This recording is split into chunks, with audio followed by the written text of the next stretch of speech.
Hello friends, உங்கள் எல்லாத்துக்கும் என்னோட அன்பான வணக்கம். இன்றைக்கி நம்ம முட்டைக்கோஸில் போண்டா எப்படி செய்யலாம் அப்படிங்கிறத பார்க்கலாம். இந்த குளிர் நேரத்துக்கு இதமாக ஈவினிங் ஸ்கூல் விட்டு வர்ற குழந்தைங்களுக்கு ஈஸியாக செஞ்சு கொடுக்கக்கூடிய ஒரு போண்டா ரெசிபி இது. வாங்க இதை எப்படி செய்யலாம் அப்படிங்கிறத பார்க்கலாம். முட்டைக்கோஸை நான் இதை மாதிரி நல்லா பொடியாக கட் பண்ணி வச்சுருக்கேன்.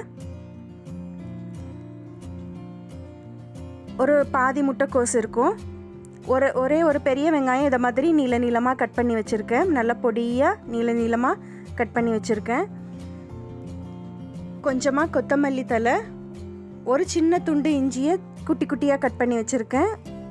கொஞ்சமாக கருவேப்பிலை, பூண்டு கொஞ்சம், ஒரு பல் பூண்டு நல்லா குட்டி குட்டியாக கட் பண்ணியிருக்கேன். 3 பச்சை மிளகாய். இப்போது நம்ம எடுத்திருக்க முட்டைக்கோஸ், வெங்காயம், கருவேப்பிலை, கொத்தமல்லி, பச்சை மிளகாய், இஞ்சி, பூண்டு இது எல்லாத்தையும் ஒரு பவுலில் எடுத்துக்கலாம். இது கூட 1/4 டீஸ்பூன் அளவு மஞ்சத்தூள், 1 டீஸ்பூன் அளவு மிளகாத்தூள், கொஞ்சமாக பெருங்காயத்தூள், தேவையான அளவு உப்பு இதெல்லாம் போட்டு நல்லா கலக்கி விட்டுடலாம்.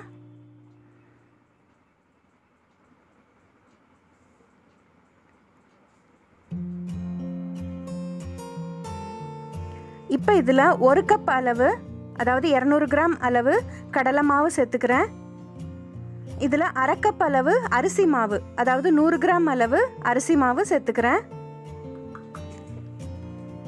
இப்போ இது எல்லாத்தையும் நல்லா கலந்து விட்டுடலாம். இதில் ஒரு குழிக்கரண்டி அளவு ஆயில் ஊற்றிக்கலாம். நம்ம பொரிக்கும் போது ஆயில் குடிக்காமல் இருக்கும். தண்ணி பத்தில் கொஞ்சம் கொஞ்சமாக தெளித்து இதை நல்லா கெட்டியாக பிசைஞ்சிக்கலாம். பாருங்கள், இதில் இதை மாதிரி ஒரு சின்ன லெமன் சைஸ் அளவு பால் மாதிரி உருண்டையாக உருட்டி வச்சுக்கலாம். இப்போ ஆயிலை ஹீட் பண்ணிவிட்டு நம்ம உருட்டி வச்சுருக்க உருண்டையை போட்டு பொரிச்சு எடுத்துடலாம்.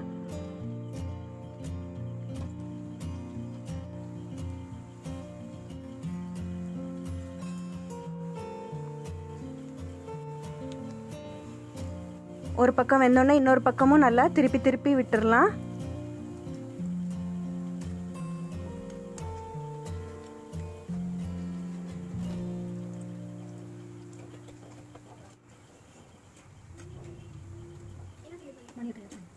பாருங்க, நல்லா கோல்டன் ப்ரௌனாக நல்லா வந்தோடனே எடுத்துடலாம்.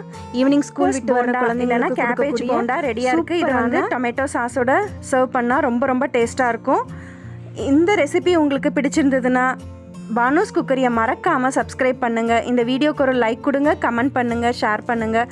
அடுத்து ஒரு சுவையான ரெசிபியோடு உங்களை சந்திக்கிறேன். அதுவரை உங்களிடமிருந்து விடைபெறுகிறேன். நன்றி.